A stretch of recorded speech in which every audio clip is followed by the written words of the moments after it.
आज ना थोडेसे जास्तच कपडे होते तर म्हणलं चला आता पटपटा धुवून घेऊया आणि मस्त असं बाकीचं काम उरलेलं नंतर करूया. तर ही साडी घातली ना तर बऱ्याचपैकी मला काम पटापटा उरकत नाही रोजच्या सारखं. ह्यांची त्यामध्ये खूप जास्त काम होतं. तसंच पटापटा उरकलं कारण काय होतं ना साडी घालायची सवयच मोडून जाते अधूनमधून. आता इथे जास्त ड्रेसेस करून घातल्यामुळे साडी घालायचं तसंच राहून जातात. साड्या तशाच खराब होऊन जातात ठेवूनच. त्यामुळे म्हणलं चला आज वेअर करूया. इथं शिरबे बघा इतकं उड्या मारते तिला नुसतं खेळायला लागतं. तर तिथे मी कपडे वाळायला घातले ना तर तिचं असं चाललेलं असतं तोडायचं किंवा मग ओढायचं किंवा मग त्याच्यासोबत गोल गोल असं राऊंड करून खेळायचं. तिचा खूप एन्जॉय चालू असतो. आणि आज थोडंसं तुम्हाला दिसत असेल तर थोडा पाऊस येत होता तरी आम्ही कपडे वाळायला घालत होतो आणि एवढा मोठा नव्हता आणि चांगल्या वाऱ्याने वाळतात सुद्धा वरती पण टेरेस वरतीच वाळायला घातलं. त्यानंतर इथं मला झाडाला पाणी द्यायचं राहिलं होतं वरती गेले आणि झाडाला पाणी देत होते. तर तेव्हा ना श्रीबेबी असा इतकं छान क्यूटसा डान्स करत होती. कॅमेरा ऑन केला की तिचं चालू असतं मग पाठीमाग नाही का पुढे थांबती आणि मस्त डान्स करते जे म्हणायचं ते म्हणती. त्याच्यानंतर खाली आल्याच्या नंतर हे चालू होतं. शेजारच्या मावशीचं साडी होती त्याचे पदर वगैरे आणि त्याचे जे काठ असतात ना तर ते शिवून द्यायचे होते. तर मग मी त्याचं काम करायला घेतलं आणि ते काम करत करत इकडे मॅडमला बघणं तर चालूच होतं. त्याच्यानंतर हे लगेचच काठ शिवायला घेतले. तर नमस्कार, स्वागत आहे तुम्हा सगळ्यांचं मस्त अशा आपल्या मराठी युट्यूब चॅनलमध्ये. आजचा तुमचा दिवस खूप छान आनंदात मस्त मजेत जाऊ देत. हे जे काम आहे ना मला तुम्हाला सांगते अवघ्या ना एक अर्ध्या तासात किंवा 1 तासात म्हणा. कारण 12 वाजता मी तिला सोडायला जाते इशू बेबीला. मग इशू बेबीला सोडून आल्याच्या नंतर इशू बेबीला मला 12:30 पावणे 1 वाजता मला तिला आणायला लागतं. मग अर्धा तास पाऊण तासच मिळाला होता. तेवढ्याच टायमिंग मध्ये करायचं होतं कारण शिरू बेबी जेव्हा घरी असते ना तर तेव्हा मला ते शिवून नाही देत. तेव्हा ती दोरा पकड किंवा इकडे हे कर तिकडे हे कर असं चालू असतं तिचं. आणि किती वेळ जरी सांगितलं ना चिडचिड तरी किती करणार तिला. त्यामुळे नाही का मी असं ठरवते की जेव्हा रिकामा वेळ भेटतो जेव्हा कोणीच नसतं तर तेव्हाच मी हे सगळे कामं करत असते. आता तुम्ही पाठीमागं बघू शकताय राडा थोडासा पडलेला आहे. मला तो सगळं आवरायचा आहे.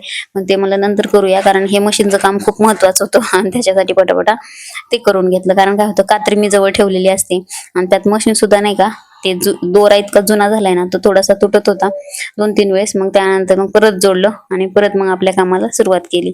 मग हे दिवसभराचं असं माझं रुटीन असतं. कधी हे असतं कधी ते असतं अशा पद्धतीने. कारण इशू बेबी स्कूलमध्ये गेली ना मग घरात असं निवांत राहतं. आणि ही शिरू बेबी पण असते ना मॅडम आमच्या त्यांचं पण थोडंफार हे असतं. आणि माझं कसं आहे ना प्रयत्न अर्थी परमेश्वर. जर आपण प्रयत्नच करत नाही जर म्हणत असून की आपल्याला देवा यश दे तर असं नाही होऊ शकत. आपण प्रयत्न केले पाहिजे आणि देवाला म्हणलं पाहिजे की देवा माझ्या प्रयत्नांना यश दे, प्रयत्नांना सफल बनव. तर आज मी हे ऐकलं होतं म्हणून तुम्हाला सुद्धा शेअर केलं. तर इथे ना ते काम करून झालं त्यानंतर शिरू बेबीला घेऊन आले. त्यानंतर भूक लागली होती मला जेवण करावं. आज मी बनवलंय मस्त दोडक्याची भाजी दही आणि थोडीशी केळी घेतली होती खाण्यासाठी आणि चपाती. त्यानंतर डाळ भात नंतर घेणार होते मी. त्यानंतर मग आम्ही इथं हे जे चालू केलं काम सोफा नीट करून घ्यावा म्हणला. तर कॅमेरा इकडे ठेवला होता आणि तो इतका ब्लर होत होता ना क्लिअर दिसतच नव्हतं. त्यामुळे माझं कॅमेऱ्याकडे लक्ष होतं. हे ना दिवसात मला हे काढावंच लागतं. आणि जसं की तुम्ही बघितलं बेडशीट धुवायला घेतली आहे त्याच्यानंतर मी माझं हे दुसरी बेडशीट टाकणार. शक्यतो घाण होतच नाही कारण मी त्याच्यावरती ती छोटी मॅट आहे ना योगा मॅट तर ती टाकत असते त्यामुळे ती तर काही घाण होतच नाही. तरी सुद्धा माझं काम असतं की आपण चेंज करावं लागतं आणि बस असं व्यवस्थित ठेवलं ना तर ती व्यवस्थित दिसतं पण आणि छान आपल्याला पण फ्रेश वाटतो. आणि आता सध्या कसं पावसाळ्याचे दिवस ना त्यामुळं. आणि शक्यतो मी व्यवस्थित असं सगळं क्लीन करूनच ठेवत असते. मग त्याच्यानंतर व्यवस्थित सगळं जुळवलं आणि इकडे थोडंसं राहिलंय ते मी बघितलंच नाही त्याच्यानंतर व्यवस्थित केलं त्याला मी. त्यानंतर हे जे छोटे कुशन्स आहेत ना इतक्या भारी वाटतायत ना साईडला खूप छान दिसतात. त्यानंतर निवांत बसले थोडाच वेळ टीव्ही वगैरे बघितला आणि म्हणलं चला. आणि सकाळी मी मेकअपचं शूट केला होता की माझा नॉर्मलचा डेलीचा मेकअप कसा असतो तर ते मी शूटिंग तुम्हाला पुढे दाखवणारच आहे काय काय करते. तर सगळ्यात आधी आहे ना मी चेहरा स्वच्छ असा फेस वॉशने धुवून घेत असते.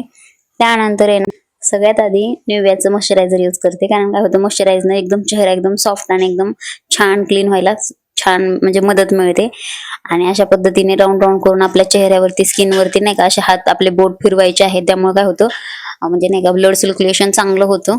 आणि दुसरी गोष्ट म्हणला तर ऑक्सिजन मिळतं आपल्या पोअर्सना. ओपन जे पोअर्स असतात त्यांना एकदम भारी ऑक्सिजन मिळतं त्यामुळे तसं करायचं. त्यानंतर मी जे आहे ना सनस्क्रीन यूज करत आहे. तसं पावसाळा चालू आहे पण एकदा पडलेली सवय असते ना तर पटकन हातात ती येतच एकदम क्रीम आणि त्यानंतर मग अप्लाय केला. त्याच्यानंतर एकदम छान असं जेव्हा जेव्हा आपण कुठल्या पण क्रीम लावणार तेव्हा असं करायचं एकदम हलक्या हाताने जेणेकरून चेहऱ्याची मस्त मालिश पण होऊन जाते. मग अशा पद्धतीने. आणि त्याच्यानंतर मी आहे ना व्हाईट टोन क्रीम यूज करते. व्हाईट टोन क्रीम मला का आवडते कारण त्याचा इतका स्मेल छान येतो ना वास एकदम छान आहे तसं सुगंधित वाटतं. आणि परफ्यूम मारायची सुद्धा गरज नाही, इतकं छान वास येतो त्याचा, त्यामुळे मला आवडतो. आणि जर तुम्हाला जर यूज करायची असेल तर मी टॅग करते, तिथून तुम्ही हे प्रोडक्ट घेऊ शकता. एकदा पॅच टेस्ट करून तुम्ही ते यूज करू शकता, कारण प्रत्येकाची स्किन सगळं सूट होईल असं नाही, त्यामुळे थोडंफार चेंज पण असू शकतो स्किन मध्ये. मला सूट होतं त्यामुळे मी ते यूज करते. त्याच्यानंतर आहे ना, माझं जे आहे पावडर ते पिलूने काय केलं होतं, एकदम हातावरती खूप सारं घेतलं होतं, त्यामुळे मी पेपरमध्ये एकदा म्हणजे असं घट्ट मी बांधून ठेवलं होतं, तर तेच मी इथं लावते. त्याच्यानंतर एकदम छान दिसतं असा लुक. आणि मला स्कूलमध्ये जायचं होतं त्याच्यासाठी. आणि आता सगळ्यात महत्त्वाचं जे आहे ते एकदम सिंदूर, तर सिंदूर मी यूज करते. आणि डेलीचा एकदम नॉर्मल मेकअप असतो ना, तर असे सिंपलच असतो. त्याच्यानंतर माझे भुरे डोळे आहेत ना, तर त्यामुळे नाही का काजळ लावल्यानंतर अजून छान दिसतात, त्यामुळे मी काजळ सुद्धा लावते. आणि खूप भारी पण वाटतं ते, मला आवडतं सुद्धा सिंपल्स असं. आणि त्यामुळे एकदम छान असं ते लावले. आणि त्याच्यानंतर जे आहे ते थोडंसं लिप बाम किंवा लिपस्टिक तुम्ही लावू शकता तुमच्या आवडीप्रमाणे. आता काय थंडीचे याचे नॉर्मल दिवस आहेत, त्यामुळे एकदम छान नॉर्मल असं लिपस्टिक मी लावले. तर असं काहीच माझं रोजचं रुटीन असतं. चला बाय, भेटू नेक्स्ट व्लॉग मध्ये.